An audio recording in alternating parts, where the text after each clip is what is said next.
Los 144,000 son mencionados en el libro del Apocalipsis como un grupo misterioso. ¿Quiénes son? ¿Ya están aquí? ¿Podríamos tú y yo ser parte de ellos? El Apocalipsis hace 3 referencias a estas personas, destacando en 7:4, y oí el número de los que fueron sellados. 144,000 de todas las tribus de los hijos de Israel, 12,000 sellados de cada tribu. Este grupo es sellado para ser protegido de los juicios futuros. El sellado de los 144,000 ocurre después de que se han abierto 6 sellos que traen miseria y destrucción a los habitantes de la tierra. Estos sellos incluyen representaciones de falsos profetas, guerra, hambre y pestilencia, simbolizados por 4 caballos, seguidos de una inquisición religiosa que provocó la muerte de cristianos fieles, y finalmente, signos celestiales. Jesús describió este tiempo como un periodo de gran tribulación, porque habrá entonces gran tribulación, como no la ha habido desde el principio del mundo hasta ahora, ni la habrá jamás. Y si aquellos días no fueran acortados, nadie se salvaría, pero por causa de los escogidos, aquellos días serán acortados. Mateo 24, 21-22. El sellado de los 144,000 ocurre después de esta tribulación y antes del juicio de Dios, preservándolos en medio de los eventos catastróficos que sacudirán al mundo. El castigo se desata sobre la tierra, y en el siguiente capítulo se explica que 4 ángeles, listos para traer destrucción, reciben la instrucción de no dañar la tierra hasta que un grupo específico de personas haya sido sellado. Apocalipsis 7:1-3 dice: Después de esto vi a 4 ángeles en pie en los 4 ángulos de la tierra, que detenían los 4 vientos de la tierra para que no soplase viento alguno sobre la tierra, ni sobre el mar, ni sobre ningún árbol. Vi también a otro ángel que subía desde donde sale el sol, y tenía el sello del Dios vivo, y clamó a gran voz a los 4 ángeles, a quienes se les había dado poder para dañar la tierra y el mar, diciendo: No dañéis la tierra, ni el mar, ni los árboles, hasta que hayamos sellado en sus frentes a los siervos de nuestro Dios. Aquí se menciona a 4 ángeles situados en los 4 ángulos de la tierra. La expresión 4 ángulos de la tierra es una forma antigua, y a veces moderna, de referirse a los 4 puntos cardinales. La idea es que estos ángeles tienen influencia sobre toda la tierra. Uno de los ángeles sella a los siervos de Dios usando un sello, que en aquel tiempo era empleado por reyes o propietarios para demostrar posesión o autenticidad. En el Nuevo Testamento, la palabra sello proviene de un término griego que significa marcar con una señal privada. Este acto implica proteger, ocultar o conservar el objeto sellado. El uso de sellos era común en contextos oficiales, sirviendo como símbolo de propiedad o validación. Un centurión romano habría colocado un sello en un documento destinado únicamente a la revisión de su superior. Si el sello era roto, la persona que recibía la carta sabría que ésta había sido alterada o leída por alguien que no era quien originalmente la selló. En el libro del Apocalipsis, vemos el sello de Dios presentado de una manera especial y significativa. Este libro, lleno de visiones y mensajes misteriosos, nos introduce a la idea del sello de Dios. Apocalipsis 1 nos dice: la revelación de Jesucristo, que Dios le dio para mostrar a sus siervos las cosas que deben suceder pronto, y la dio a conocer enviándola por medio de su ángel a su siervo Juan, quien testificó de todo lo que vio, es decir, la palabra de Dios y el testimonio de Jesucristo. Esta parte de la Biblia comienza a explicar los mensajes importantes que aparecen después, incluyendo el significado del sello de Dios. Este sello es una marca distinguida que indica que Dios está protegiendo a ciertos individuos que son sus seguidores auténticos. El sello se menciona en las visiones del Apocalipsis, particularmente durante eventos tumultuosos y ominosos. Es importante entender que este sello no es una marca física, sino un distintivo espiritual. Es una manera de mostrar quién está realmente conectado con Dios y bajo su protección. La idea de sellar en el Apocalipsis tiene sus raíces en una práctica antigua, pero se le otorga un significado espiritual que trasciende lo meramente literal. Establecer autoridad y autenticidad. Se trata de ser reconocido como perteneciente a Dios, especialmente durante tiempos de dificultad y adversidad. Este sello espiritual es una representación poderosa de fe y protección divina en un mundo caótico e incierto. Al profundizar más en este tema, descubrimos que el sello de Dios es de gran importancia, ya que muestra la promesa de Dios de protegernos y su deseo de que permanezcamos leales a Él. Este sello nos asegura que, incluso en momentos difíciles, Dios ha marcado a aquellos que le pertenecen y los mantendrá a salvo. Este concepto de sellar también se encuentra en Efesios 1:13-14, donde se dice: «En Él también ustedes, cuando oyeron el mensaje de la verdad, el evangelio que les trajo la salvación, y lo creyeron, fueron sellados con el Espíritu Santo prometido. Este garantiza nuestra herencia hasta que llegue la redención final del pueblo adquirido por Dios, para alabanza de su gloria».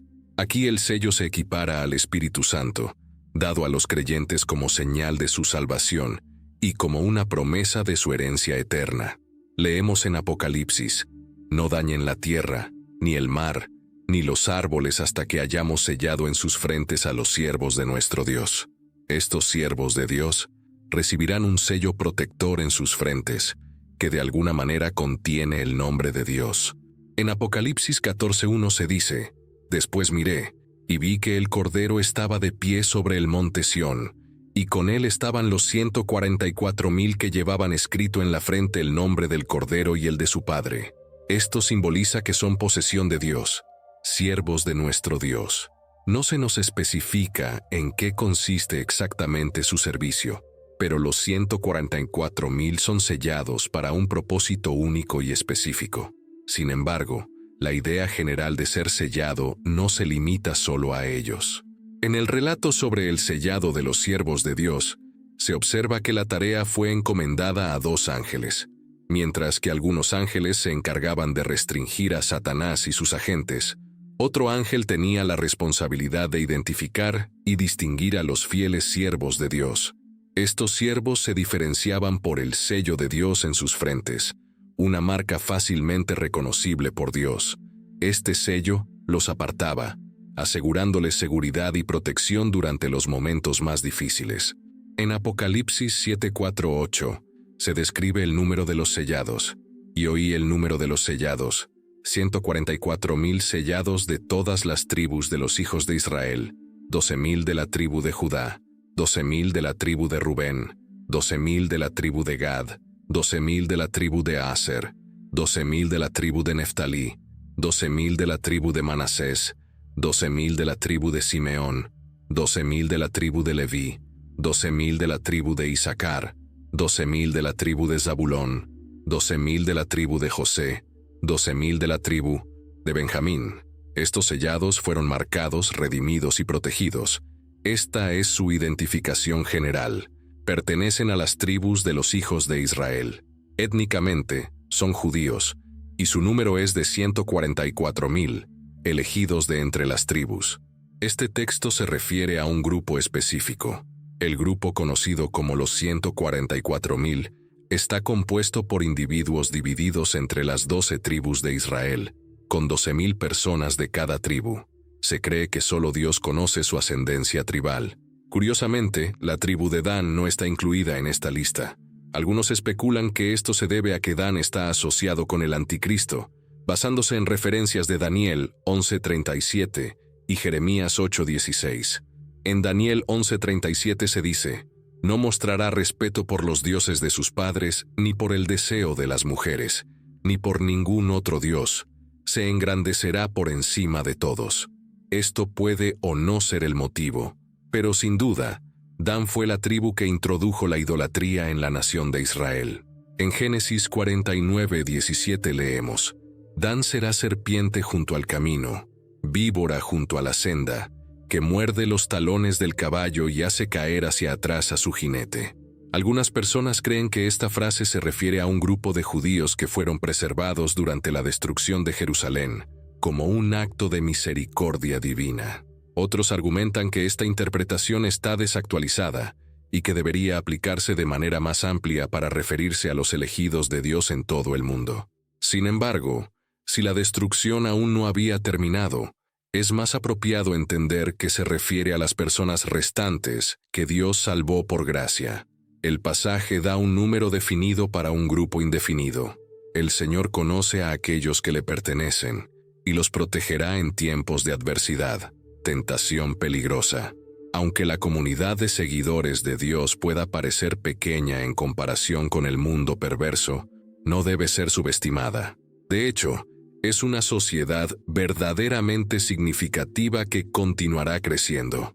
¿Quiénes son estos 144,000? Muchas interpretaciones han surgido a lo largo del tiempo sobre quiénes son estas personas. Sin embargo, algunas pistas sobre su identidad pueden extraerse de los hechos mencionados en Apocalipsis 7 y 14. Descendientes de Israel. Este grupo se describe como los hijos de Israel, descendientes del patriarca bíblico Jacob, quien fue renombrado como Israel. También son conocidos como los israelitas.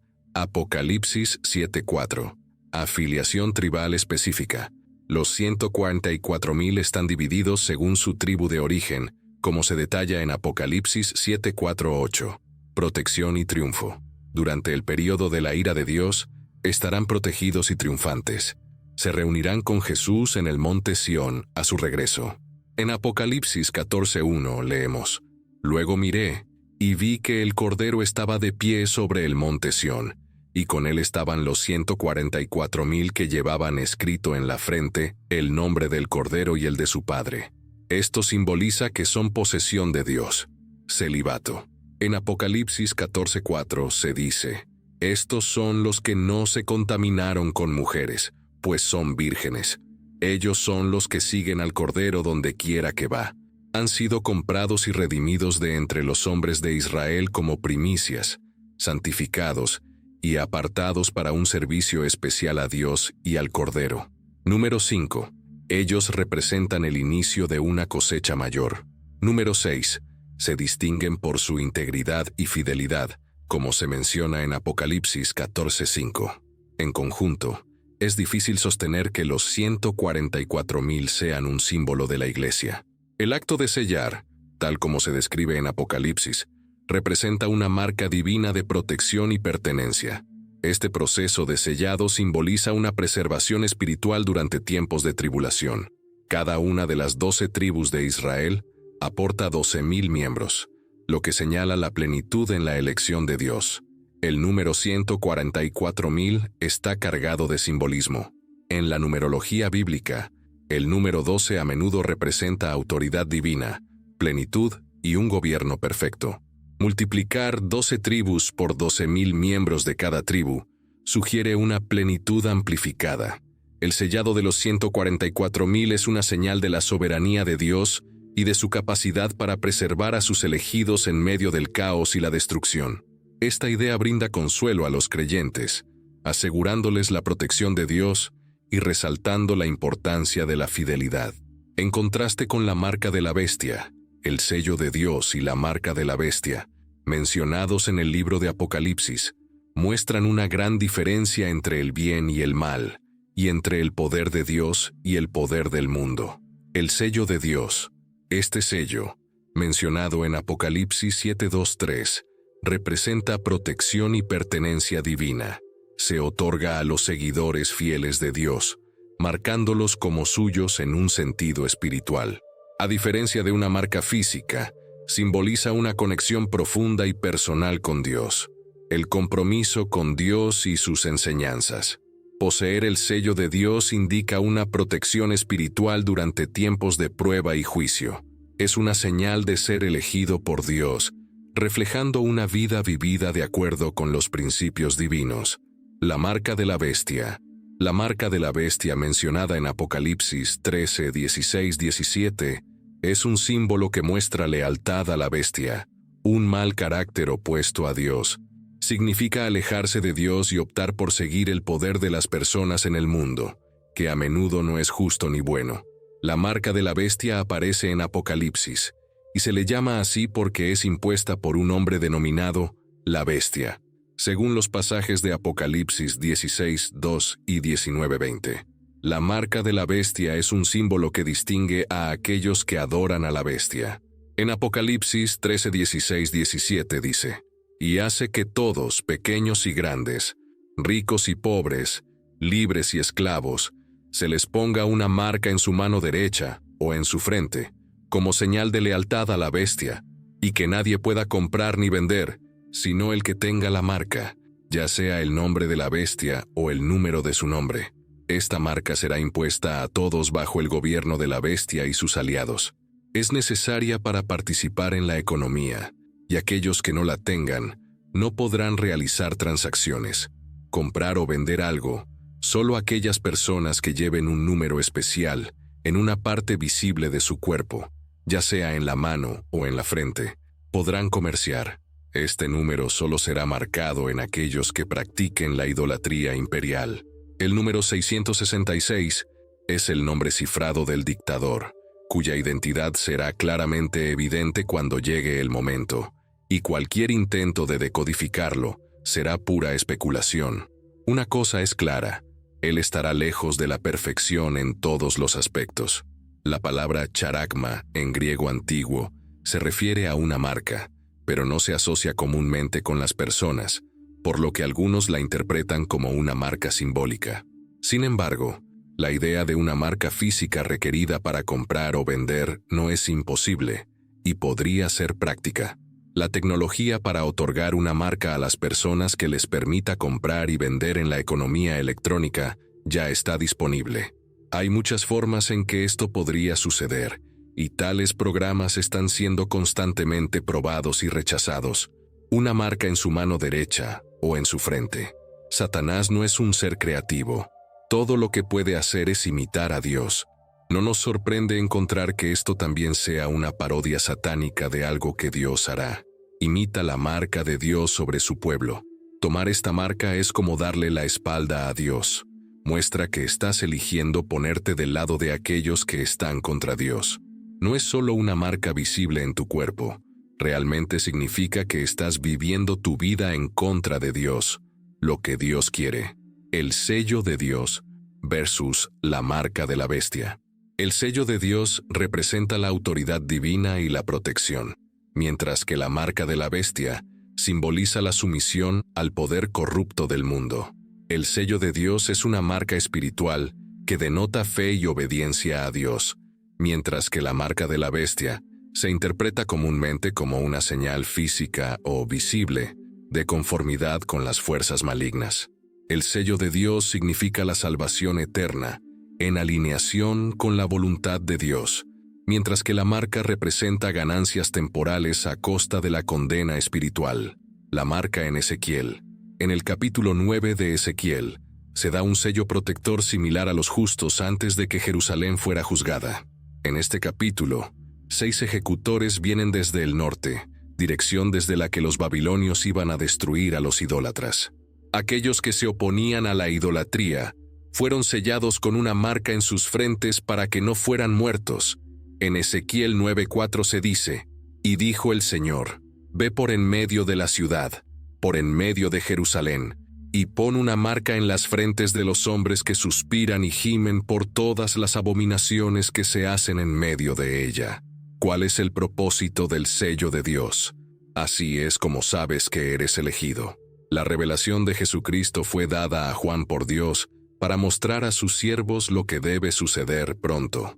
Este libro está lleno de misterios sobre lo que ha de venir. ¿Qué significa tener el sello de Dios en mi frente? De manera similar a como Dios protegió a su pueblo en Egipto de las plagas, Él también estará con ellos, mientras el mundo enfrente sus juicios. En Apocalipsis 7, en medio de la revelación de Juan sobre lo que sucederá al final de los tiempos, es fundamental entender lo que esto significa para esos 144,000. Pero, ¿qué significa para ti? ¿Ha puesto Dios su sello sobre ti? Debemos aprender lo que significa ser sellados por Dios. Así que descubramos qué implica esto. ¿Cuál es la provisión del sello de Dios? Hay 3 cosas que el sello de Dios nos proporciona, y las identificaremos en este pasaje de Efesios 1:13-14. El sello de Dios nos da inclusión. Como creyentes en Cristo, somos considerados parte de Él. Esto implica que todo lo que le pertenece a Él también te pertenece a ti. Por ejemplo, debido a tu conexión con Cristo, su justicia se convierte también en tu justicia. Esto se refleja en el siguiente versículo bíblico, en 2 Corintios 5, 20-21, que dice: Así que somos embajadores de Cristo, como si Dios rogara por medio de nosotros. Les rogamos en nombre de Cristo, reconcíliense con Dios. Al que no conoció pecado, lo hizo pecado por nosotros, para que nosotros fuésemos hechos justicia de Dios en él. Es decir, seríamos aceptados por Él y puestos en una relación correcta con Él, por su bondad y amor. También puedes aplicar el mismo principio a su fuerza, su gracia, su amor y la compasión, la provisión, el poder de Dios. Debido a que estás incluido con Cristo, su capacidad obra en ti y a través de ti gracias al Espíritu Santo que vive dentro de ti. Es asombroso cómo podemos aplicar este mismo principio de inclusión a muchos aspectos de nuestra vida. Así como estamos incluidos con Cristo, también podemos aplicar este principio a su fuerza, su gracia, su amor, su compasión, su provisión y su poder. Como creyentes, tenemos acceso a todos estos atributos increíbles de Dios a través de nuestra unión con Cristo.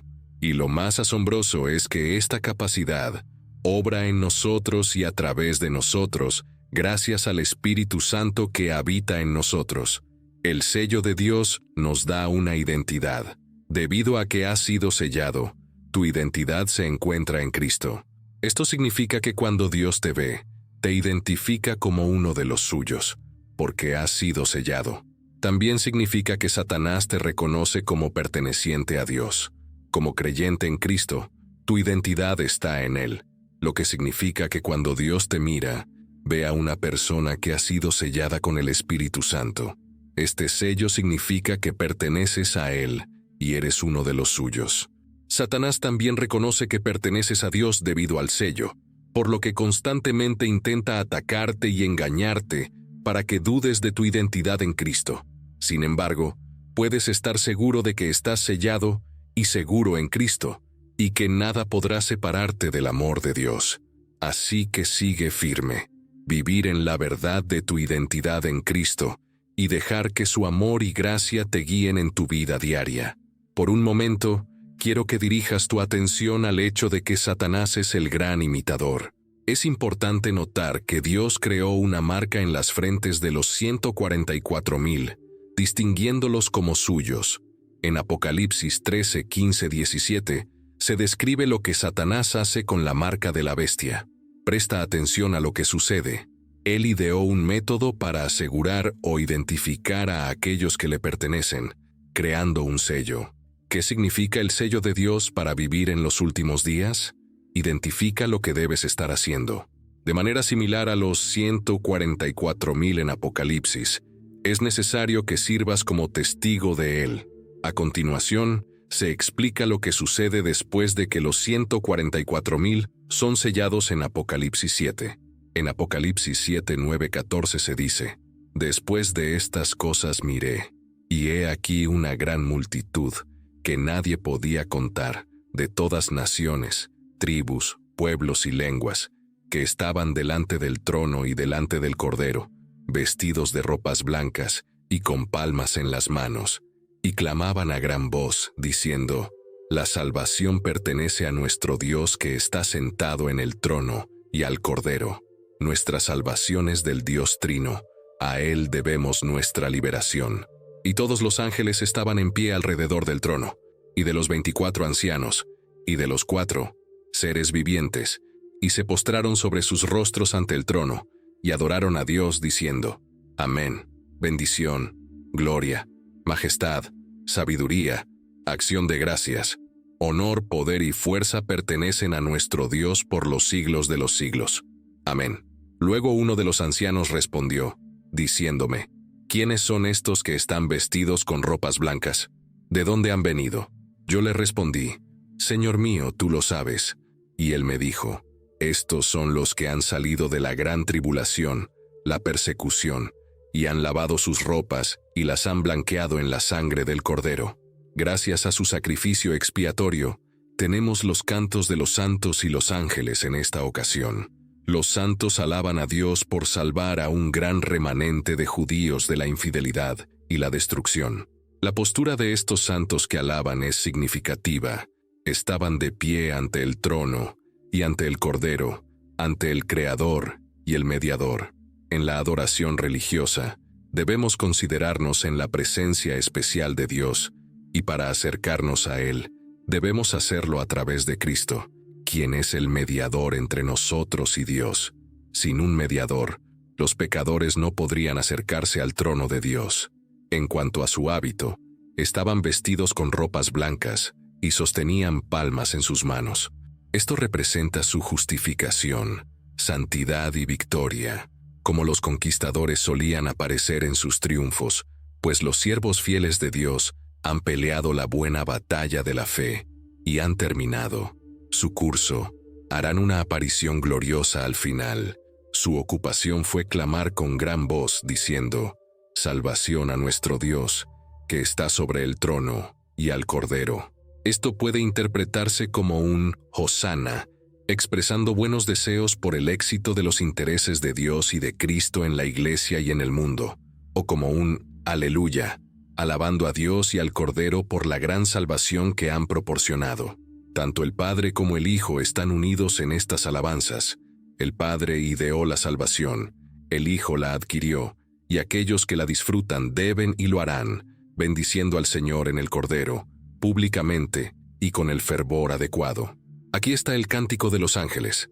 Observamos a los servidores de pie ante el trono de Dios, sirviéndole junto con los santos. Su postura es muy humilde y expresiva de la mayor reverencia. Se postraron ante el trono con sus rostros en el suelo y adoraron a Dios. Miremos a las criaturas más excelsas que nunca pecaron y siempre están ante Él, no solo cubriendo sus rostros, sino cayendo de cara ante el Señor.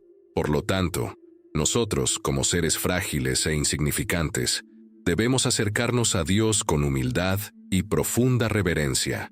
Debemos postrarnos ante Dios y mostrar tanto un espíritu reverente como una conducta humilde en todas nuestras oraciones a Él.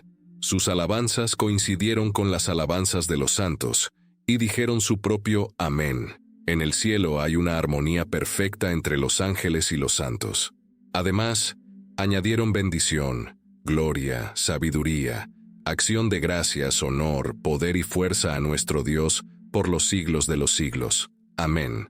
Reconocen los atributos gloriosos de Dios, su sabiduría, su poder y su fuerza.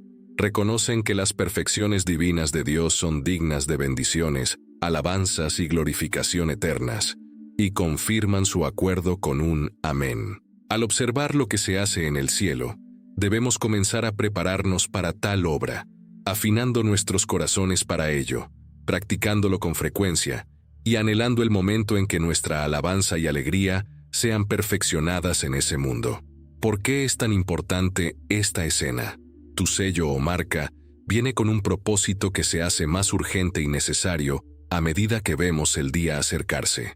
¿Alguna vez has pensado en el propósito detrás de tu sello o marca? Es sorprendente cómo algo tan simple como una marca o un sello puede tener tanto significado y trascendencia. Estás marcado, estás sellado, has sido sellado, eres legítimamente de Dios. La esperanza del cielo es tuya.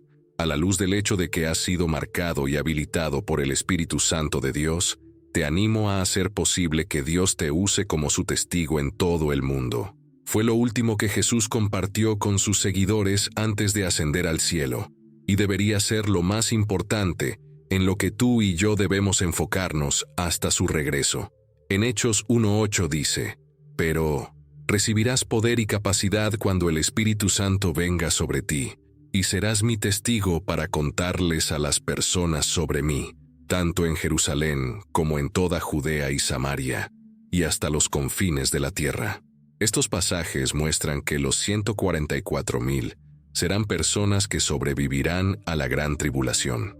No son santos fieles que vivieron y murieron en épocas pasadas, ¿Cuál es el estado espiritual de los 144,000? Se cree que los 144,000 mencionados en el libro de Apocalipsis son individuos que han sido fieles a Dios. Son llamados siervos de nuestro Dios y se describen como personas que han mantenido su pureza espiritual. Se dice que siguen al Cordero donde quiera que Él vaya, lo que significa que están dedicados a servir a Dios. El libro de Apocalipsis describe a aquellos que permanecen fieles a Dios como personas que guardan los mandamientos de Dios. Apocalipsis 12:17, Apocalipsis 14:12. En el último capítulo se dice: Bienaventurados los que guardan sus mandamientos, pues tendrán derecho al árbol de la vida y podrán entrar en la ciudad por sus puertas. Apocalipsis 22:14. ¿Son los miembros de nuestras iglesias actuales parte de los 144,000? Muchas iglesias y grupos han afirmado que sus miembros, o una proporción de ellos, conforman los 144,000. Sin embargo, no debemos basarnos únicamente en las afirmaciones humanas. Es importante considerar lo que la Biblia dice sobre cuándo los miembros de la Iglesia de Dios son sellados. En comparación con el momento en que los 144,000 serán sellados, los miembros de la Iglesia también están sellados con el Espíritu Santo. Pablo describió a los miembros en Éfeso en Efesios 1:13. En él también, cuando oyeron la palabra de la verdad, el evangelio de vuestra salvación, y creísteis en él, fuisteis sellados con el Espíritu Santo de la promesa, el cual fue prometido por Cristo como un símbolo de ser propiedad y protección de Dios. Más adelante, les dice: y no contristéis al Espíritu Santo de Dios, con el cual fuisteis sellados para el día de la redención. Efesios 4:30.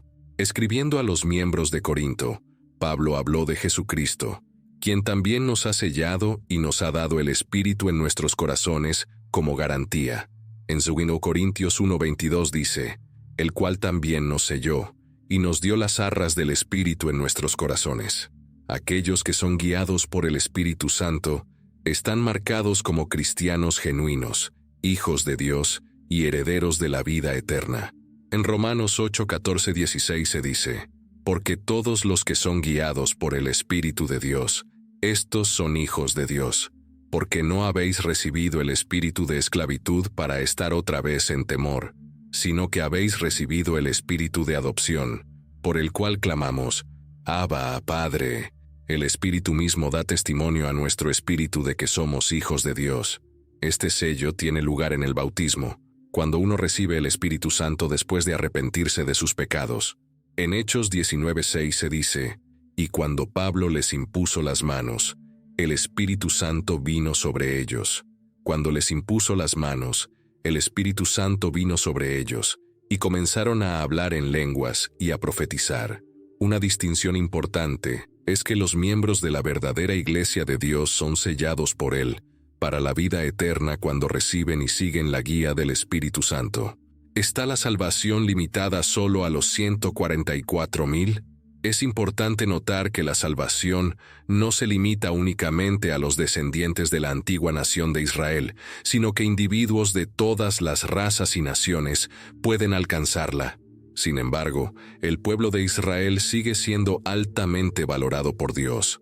Además de los 144,000 mencionados en la Biblia, también habrá una multitud innumerable de personas justas que estarán ante Dios con ropas blancas. Apocalipsis 7, 9 y 13. En Apocalipsis 3, 4, 5 se dice: pero tienes unos pocos en Sardis que no han contaminado sus vestiduras, es decir, no han manchado su carácter ni su integridad personal con el pecado, y caminarán conmigo vestidos de blanco, porque son dignos.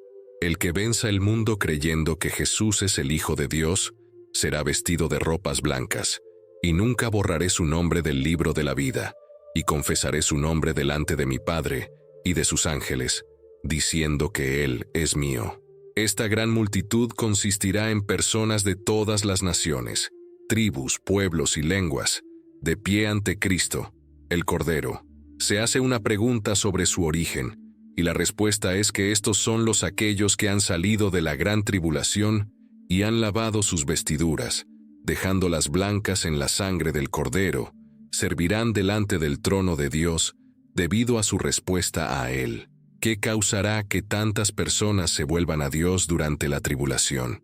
La Biblia revela que dos representantes de Dios, llamados los dos testigos, profetizarán en nombre de Dios durante 3 años y medio. Apocalipsis 11:3. Durante toda la turbulencia y las difíciles circunstancias que acompañarán a la tribulación, el ministerio de estos siervos de Dios traerá la adición de muchos hijos e hijas a la familia eterna de Dios. Estas personas provendrán tanto de los 144,000 como de la innumerable multitud. Sin embargo, después de esto, la Biblia habla de uno de los juicios más terribles, las trompetas. Para observar las 7 trompetas, más allá de nuestra comprensión y percepción, existe una magnífica sala del trono en el cielo, radiante con luz y poder divinos. Este lugar es verdaderamente especial, es donde vive el ser más poderoso del universo. El viaje de Juan a la isla de Patmos y sus visiones subsecuentes, incluida la de los 24 ancianos, es uno de los episodios más intrigantes de la Biblia.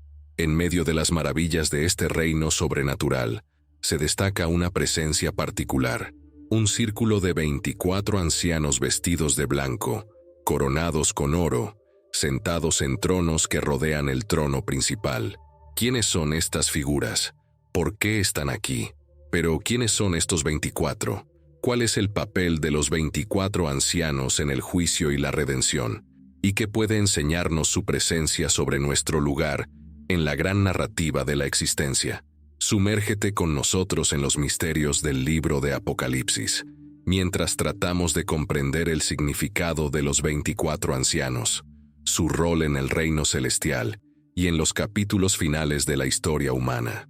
El apóstol Juan nos habla de los 24 ancianos. El apóstol Juan fue una figura destacada en el Nuevo Testamento. Escribió el Evangelio de Juan, las 3 epístolas, 1, 2 y 3 de Juan, y el libro visionario del Apocalipsis. Fue un compañero cercano de Jesús, parte de su círculo íntimo junto con Pedro y Santiago. Este Juan no es el mismo que Juan el Bautista. Exiliado en la isla de Patmos por las autoridades romanas, Juan enfrentó aislamiento y dificultades debido a su fe inquebrantable y su incansable labor de difundir el mensaje de Jesucristo. Enfrentó persecución, cuyo objetivo era silenciarlo y detener sus poderosas enseñanzas. Lo desterraron a la isla, un lugar pequeño, rocoso y desolado en el mar Egeo, lo que era común en esos tiempos, desterrar a individuos problemáticos a islas apartadas. Sin embargo, en este tiempo tan difícil, recibió profundas visiones de Dios que lo llevaron a escribir el Apocalipsis. Se describió a sí mismo como un compañero de sufrimiento por Cristo, enfatizando la perseverancia en la fe. Yo, Juan, vuestro hermano y compañero en la tribulación, el reino y la paciencia de Jesús. Apocalipsis 1:9. Cristo estuvo en la isla llamada Patmos por la palabra de Dios y el testimonio de Jesucristo. Apocalipsis 1:9. En la visión de los 24 ancianos, después de dirigirse a las 7 iglesias, de repente Juan se encontró en la sala del trono de Dios. Vio a Dios sentado en un trono que brillaba como piedras preciosas, y alrededor de este trono había otros 24 tronos, en los cuales se sentaban los 24 ancianos. Estos ancianos vestían túnicas blancas y coronas de oro en sus cabezas. Juan tuvo un encuentro con estos 24 ancianos. Si pudiéramos preguntar a un ángel que nos interpretara quiénes son los ancianos, sería realmente útil. Existen al menos 13 interpretaciones de su identidad, que van desde los 24 astros o jueces que gobiernan en los cielos hasta una representación clara de la totalidad y la integridad. Los ancianos siempre están asociados con las 4 criaturas vivientes.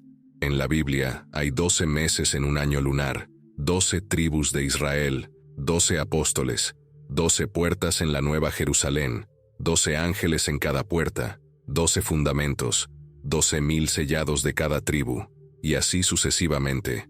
El número 12 parece representar la cantidad de gobiernos divinos. Sin duda, hay una conexión entre el significado del número 12 y sus múltiplos, como el 24 o cualquier otro múltiplo.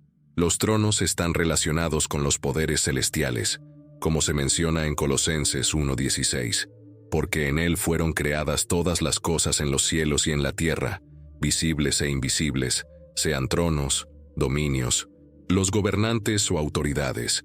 Todas las cosas fueron creadas y existen a través de él, es decir, por su actividad y para él. Toda la escena era de un esplendor inimaginable, adoración y veneración.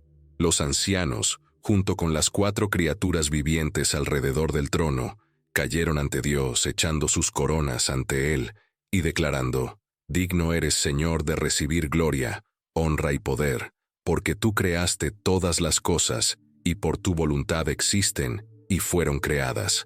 Apocalipsis 4:11.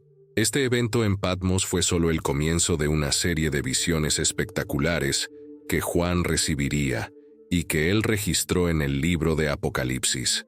A través de estas visiones, Dios reveló la culminación de la historia humana y el triunfo final del bien sobre el mal.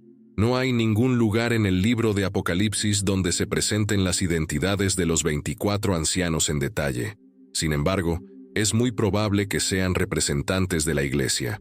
Algunas personas creen que son seres angélicos, pero esto es poco probable.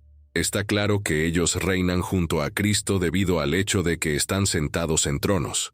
Se proclama una y otra vez que la Iglesia reina con Cristo, como se dice en Apocalipsis 2:26-27, y al que venza, creyendo que Jesús es el Hijo de Dios, y guardando mis obras, haciendo lo que me agrada hasta el final, le daré autoridad y poder sobre las naciones, y las pastoreará y gobernará con una vara de hierro. Como la tierra y las vasijas se rompen en pedazos, así también he recibido autoridad y poder para gobernarlas de parte de mi Padre. Apocalipsis 5:10. Los has hecho un reino de súbditos reales y sacerdotes para nuestro Dios, y reinarán sobre la tierra. Además, la palabra griega que se ha traducido aquí como ancianos nunca se usa para referirse a ángeles, sino que siempre se refiere a hombres, y más específicamente, a hombres de cierta edad que han alcanzado madurez y son capaces de gobernar la Iglesia. Los ángeles no experimentan los efectos del envejecimiento, por lo tanto, no podemos usar el término anciano para describirlos. Aunque los ángeles pueden ser vistos vistiendo de blanco, el color blanco se asocia más frecuentemente con los creyentes, ya que representa la justicia de Cristo que se nos atribuye en la salvación. Apocalipsis 3:5.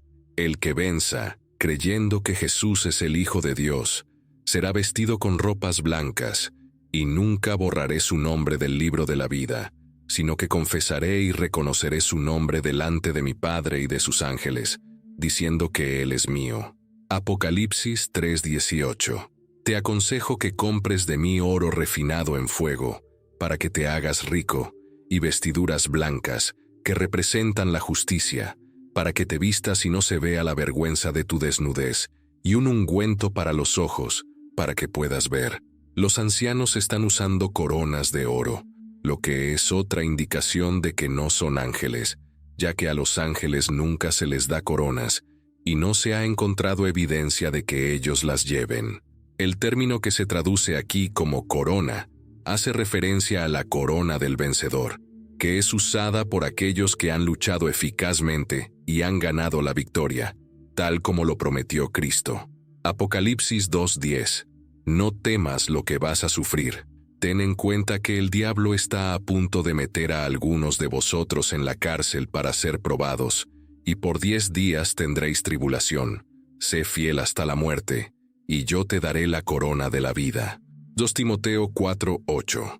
En el futuro me está reservada la corona del vencedor, que es la corona de la justicia, por haber sido justo con Dios y haber hecho lo correcto, que el Señor, el justo juez, me dará en aquel gran día, y no solo a mí, sino también a todos los que han amado su venida. Los tazones que los 24 ancianos sostienen en Apocalipsis 5 proporcionan otra justificación para verlos como representaciones de la Iglesia. Apocalipsis 5:8-10. Y cuando él tomó el rollo, los 4 seres vivientes y los 24 ancianos se postraron ante el Cordero, cada uno con una lira y tazones de oro llenos de incienso, que son las oraciones de los santos, el pueblo de Dios, y cantaron un nuevo cántico de gloriosa redención diciendo: digno eres, y eres digno de tomar el rollo y de romper sus sellos, porque fuiste inmolado, y con tu sangre compraste para Dios a personas de toda tribu, lengua, pueblo y nación. Los has hecho un reino de súbditos reales y sacerdotes para nuestro Dios, y reinarán sobre la tierra. Las criaturas vivientes de los querubines sirven de inspiración para que los 24 ancianos se entreguen a la adoración, porque los querubines adoran a Dios día y noche, y los ancianos hacen lo mismo. Las 4 criaturas vivientes también se encuentran en Ezequiel, y los querubines, conocidos como las 4 criaturas vivientes, son los seres celestiales de más alto rango. Esto queda claro por la cercanía de estas entidades al trono de Dios. Según Ezequiel 1, parece que se mueven continuamente alrededor del trono. En Apocalipsis 5, 6, 14, se explican las funciones o responsabilidades de estas 4 criaturas vivientes, quienes se postran ante el Cordero, que es Jesucristo, y le ofrecen la misma reverencia que le daban al Padre, lo que prueba la deidad de Jesús. Junto a los 24 ancianos, poseen arpas y copas de oro llenas de incienso, que son las oraciones de los santos. En el Antiguo Testamento, las arpas se asocian con la adoración. También se asocian con la profecía. El propósito de las 4 criaturas vivientes también está relacionado con declarar la santidad de Dios y guiar en la adoración y veneración de Dios. Además, estas 4 criaturas juegan un papel en la ejecución de la justicia de Dios de alguna manera. Estos seres son una orden exaltada de ángeles cuyo propósito principal es la adoración. Apocalipsis 19:4 nos dice que los 24 ancianos y las 4 criaturas vivientes se postraron y adoraron a Dios, que estaba sentado en el trono, diciendo: Amén, aleluya. Los ancianos presentaron simbólicamente las oraciones de los santos. Por otro lado, no actuaron como mediadores del pueblo de Dios. En 1 Timoteo 2:5, la Biblia nos informa que solo hay un Dios, y que el único que puede mediar entre Dios y los hombres es Jesucristo. Porque hay un solo Dios, y un solo mediador entre Dios y los hombres, Jesucristo hombre. Los ancianos son vistos como representantes del pueblo de Dios, especialmente en el Antiguo Testamento. Están adornados con las coronas de la victoria, y han llegado al lugar que su Redentor ha preparado para ellos. Juan 14:1-4 dice: No se turbe vuestro corazón, creéis en Dios, creed también en mí. En la casa de mi Padre muchas moradas hay. Si no fuera así, yo os lo hubiera dicho. Voy pues a preparar lugar para vosotros. Si voy y preparo un lugar para ustedes, regresaré nuevamente y los llevaré a mí mismo, para que donde yo esté, ustedes también estén. Y el camino al lugar a donde voy, lo saben. Los 24 ancianos, tal como se describe en el libro de Apocalipsis, tienen roles y responsabilidades distintos, principalmente centrados en la adoración y el servicio a Dios. Aquí está un desglose de sus deberes. Adoración. Uno de los roles principales de los 24 ancianos es adorar a Dios continuamente.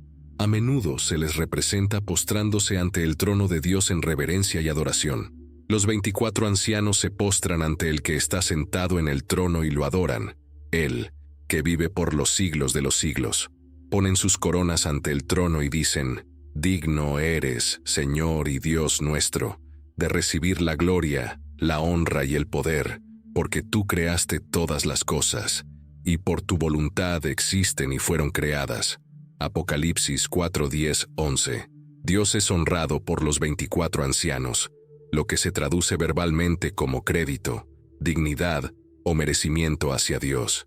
Al colocar sus coronas frente al trono, los ancianos le dieron la gloria a Dios tanto por su trabajo como por la recompensa que habían recibido. Ellos pudieron ver que el valor y la dignidad no recaían sobre ellos, sino sobre Dios. Las coronas simplemente representaban su declaración: Digno eres, Señor, de recibir la gloria, la honra y el poder, También se hace referencia a una costumbre que existía durante el Imperio Romano. El emperador de Roma ejercía autoridad sobre muchos reyes menores, y estos reyes frecuentemente debían rendir tributo al emperador presentándose ante él y colocando sus coronas en el suelo frente a él. Después de esto, el emperador les devolvía las coronas como evidencia de que él era quien les había otorgado el derecho de reinar y la victoria. Las coronas mencionadas en Apocalipsis 4:10 son coronas de victoria, stepanos, no de realeza. Estas son las coronas de logro que un atleta victorioso en los antiguos Juegos Olímpicos recibiría por sus logros. Los 24 ancianos, representando a todos los redimidos de Dios, devuelven sus recompensas a Dios por cada logro, proclamando que Él es digno de recibir gloria, honor y poder. No existen puntos de vista diferentes en el cielo, ni grupos ni facciones, y no hay divisiones. Todos se llevan maravillosamente bien, cantando en perfecta armonía. Cuando una persona lo hace, todos lo hacen también. Todos lo hicieron frente al trono, y lo hicieron con sus coronas. Además, se nos dice por qué los 24 ancianos alaban a Dios. Leemos: porque tú creaste todas las cosas, y por tu voluntad existen y fueron creadas. Los 24 ancianos alabaron y adoraron a Dios, debido al poder y la grandeza de su capacidad creativa. El hecho de que Dios sea el creador le otorga toda autoridad, los derechos y la autoridad sobre todo, al igual que un alfarero tiene todos los derechos y reclamos sobre el barro. Romanos 9:21.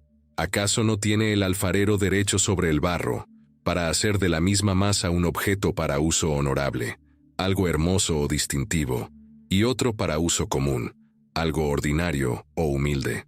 La adoración es la reacción apropiada ante la magnificencia de Dios. Apocalipsis 5:8-10. Y cuando Él tomó el rollo, los 4 seres vivientes y los 24 ancianos se postraron ante el Cordero, Cristo, cada uno con una lira y tazones de oro llenos de incienso, que son las oraciones de los santos, el pueblo de Dios, y cantaron un nuevo cántico diciendo: digno y merecedor eres tú de tomar el rollo y de abrir sus sellos, porque fuiste inmolado y con tu sangre compraste para Dios a personas de toda tribu, lengua, pueblo y nación. Los has hecho un reino de súbditos reales y sacerdotes para nuestro Dios, y reinarán sobre la tierra. La adoración es la reacción adecuada ante la magnificencia de Dios, como lo ilustran los 24 ancianos. Número 2. Alabar con cánticos. Los ancianos desempeñan un papel en declarar la dignidad de Dios, a menudo a través de canciones de alabanza. Sus canciones enfatizan la majestuosidad de Dios, su poder y la redención que Él ha logrado. Y cantaron un nuevo cántico, diciendo: digno eres de tomar el rollo y abrir sus sellos, porque fuiste inmolado y con tu sangre, comprados para Dios personas de toda tribu, lengua, pueblo y nación. Apocalipsis 5:9. Número 3. Ofrecer oraciones representando las oraciones de los santos, los creyentes en la tierra. Los 24 ancianos sostienen tazones de oro llenos de incienso. Esta imagen simbólica pinta un cuadro de las oraciones del pueblo de Dios ascendiendo hacia Él como un aroma agradable.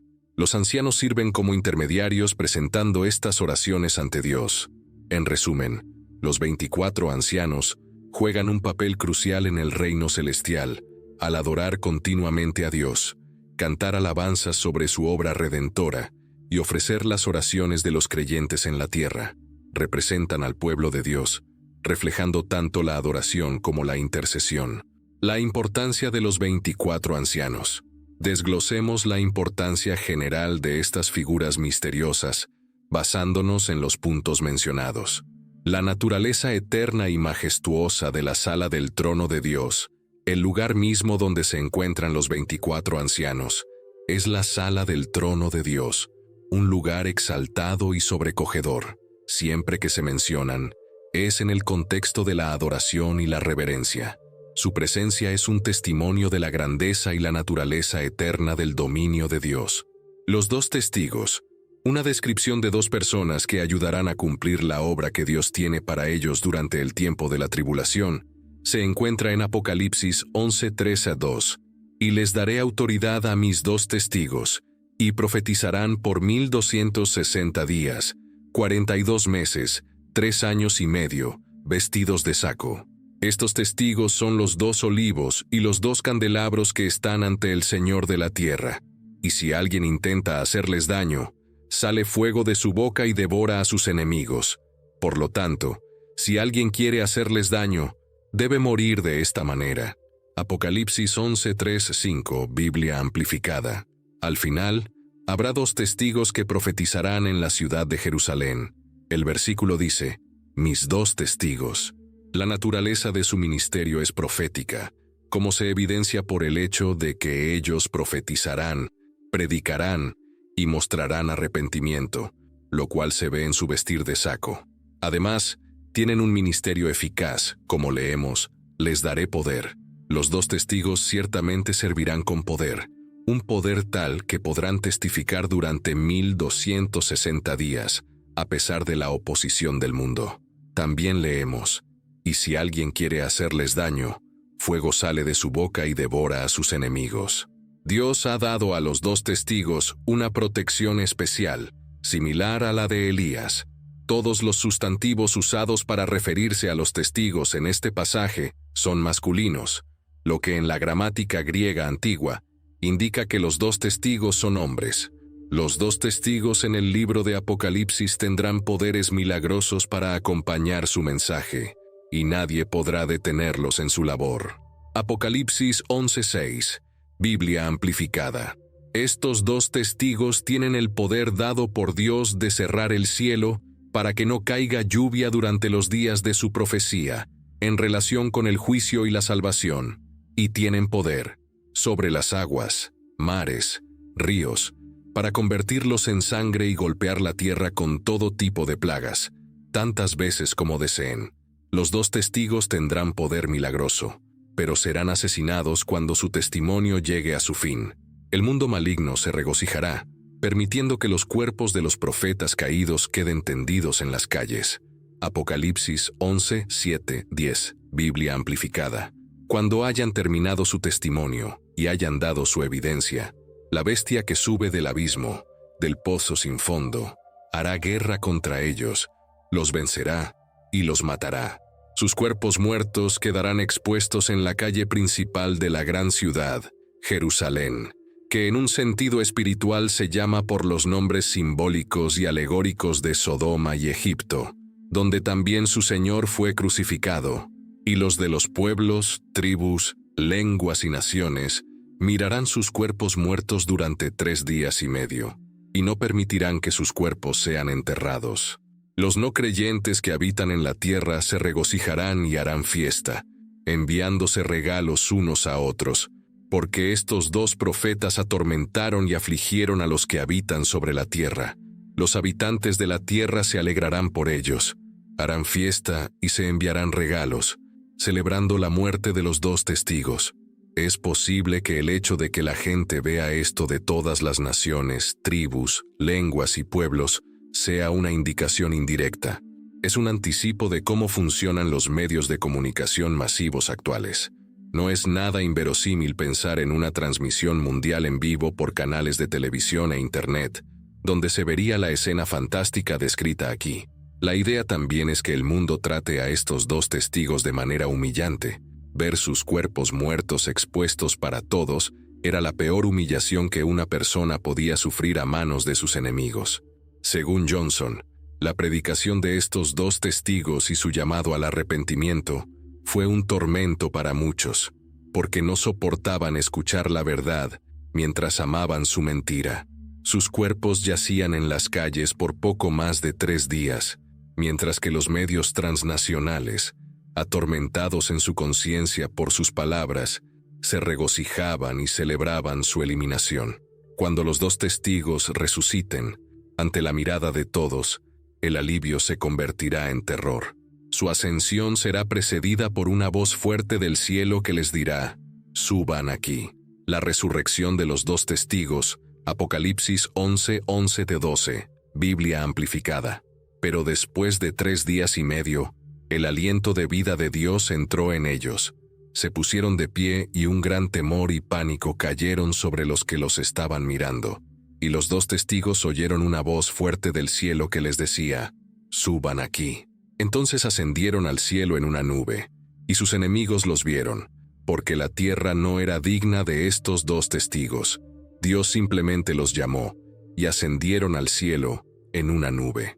La frase «suban aquí» indica que la tierra no era digna de estos 2 testigos, por lo que Dios simplemente los llamó a casa, y ascendieron al cielo en una nube. Es evidente que las multitudes siempre fallan en escuchar a los profetas de Dios. En ese mismo momento, ocurrió un gran terremoto. Un terremoto trae juicio e inspira a muchos a alabar a Dios, pero aún queda por ver si esto resultará en un arrepentimiento genuino que conduzca a la salvación. Cuando la gente abandone la ciudad, un fuerte terremoto ya habrá destruido 1/10 parte de los edificios y matado a 7,000 habitantes de la ciudad. Es imposible no notar las sorprendentes similitudes entre las muertes de los 2 testigos y la de Jesús. Será inevitable pensar en la crucifixión, resurrección y ascensión de Jesucristo. Por supuesto, existen diferencias en su caso. El terremoto coincidió con su muerte, y el público general no fue testigo ni de su resurrección al tercer día ni de su ascensión. Esto resultará en temor y gloria a Dios. Existen 3 teorías principales sobre la identidad de los 2 testigos en Apocalipsis. La primera es Moisés y Elías, ya que Juan hace referencias específicas al milagro que los testigos realizarían. Muchas personas creen que Moisés y Elías podrían ser los 2 testigos. Moisés realizó más milagros que Abraham, Isaac y Jacob juntos, con varios milagros ocurriendo uno tras otro como obra de Dios. Intercedió en nombre de su pueblo, y los testigos tendrán el poder de convertir el agua en sangre, replicando uno de los milagros más famosos de Moisés, Éxodo 7:20-21, Biblia amplificada. Así que Moisés y Aarón hicieron como el Señor les mandó. Aarón levantó su bastón y golpeó las aguas del Nilo ante la mirada de Faraón y de sus sirvientes, y toda el agua del Nilo se convirtió en sangre. Los peces del Nilo murieron. El río se volvió maloliente, y los egipcios no pudieron beber su agua. Hubo sangre por toda la tierra de Egipto. Los testigos tendrán también el poder de destruir a sus enemigos con fuego, lo que corresponde a un evento en la vida de Elías y Moisés. El fuego también salió del Señor y consumió a los 250 hombres que ofrecían incienso. Fortalece esta visión el hecho de que Moisés y Elías aparecieron junto a Jesús en la transfiguración, Mateo 17:3-4, Biblia amplificada. Y he aquí que Moisés y Elías se les aparecieron hablando con Jesús. Entonces Pedro comenzó a hablar y le dijo a Jesús: «Mira, Señor, es bueno, agradable y auspicioso que estemos aquí.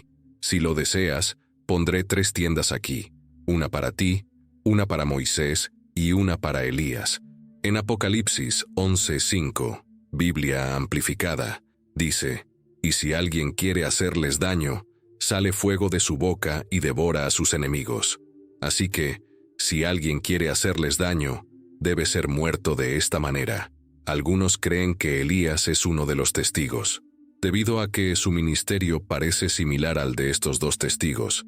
En Santiago 5:17-18, Biblia amplificada, se dice que Elías era un hombre con una naturaleza como la nuestra, con las mismas limitaciones físicas, mentales y espirituales, y oró intensamente para que no lloviera, y no llovió sobre la tierra durante 3 años y 6 meses. Luego oró de nuevo, y el cielo dio lluvia, y la tierra produjo sus frutos como de costumbre. Además, la tradición judía anticipa el regreso de Moisés y Elías, basándose en la predicción de la venida de Elías en Malaquías 4:5, así como en la promesa de Dios de levantar un profeta como Moisés, lo cual algunos judíos interpretan como la necesidad del regreso de Moisés. Deuteronomio 18:15, Biblia amplificada. El Señor tu Dios te levantará un profeta como yo, Moisés, de entre ti, de tus hermanos. a él escucharás. En Deuteronomio 18:18, Biblia amplificada, también se dice: levantaré un profeta de entre sus hermanos, como tú, y pondré mis palabras en su boca, y él les hablará todo lo que yo le mande.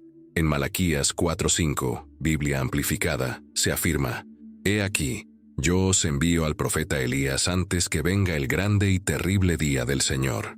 Número 2. Enoc y Elías.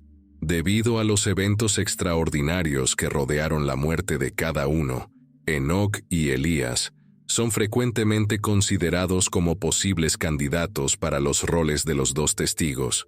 Según lo que entendemos, Dios solo ha llevado directamente al cielo a dos personas sin experimentar la muerte. El primero en no pasar por el proceso de morir fue Enoc. Génesis 5:23. Todos los días de Enoc fueron 365 años. En 2 Reyes 2:11, mientras Elías y Eliseo caminaban y hablaban, de repente apareció un carro de fuego con caballos de fuego que los separó, y Elías ascendió al cielo en un torbellino. El pasaje de Hebreos 9:27, que dice que está destinado para todos los hombres morir una vez, es citado por quienes apoyan esta perspectiva. Parece que el hecho de que Enoc y Elías no hayan experimentado la muerte los califica para el papel de los dos testigos, quienes serán muertos una vez que completen sus respectivas tareas, dado que ni Enoc ni Elías murieron una muerte natural, sino que fueron llevados al cielo. Y Hebreos 9:27 dice que a los hombres les está destinado morir una sola vez. Algunas personas creen que los dos testigos deben ser Enoc y Elías. Argumentan que, dado que se establece que los hombres deben morir una vez, Enoc y Elías deben regresar a la tierra para morir allí. Sin embargo, esta interpretación de Hebreos 9:27 es incorrecta, ya que el versículo describe un principio más que una ley absoluta e inmutable.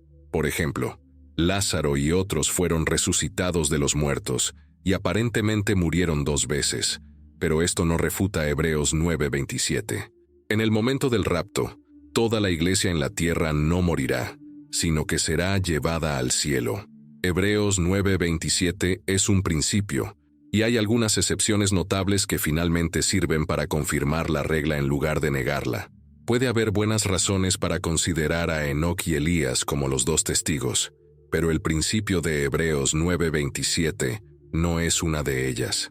Además, tanto Enoc como Elías fueron profetas que pronunciaron el juicio de Dios.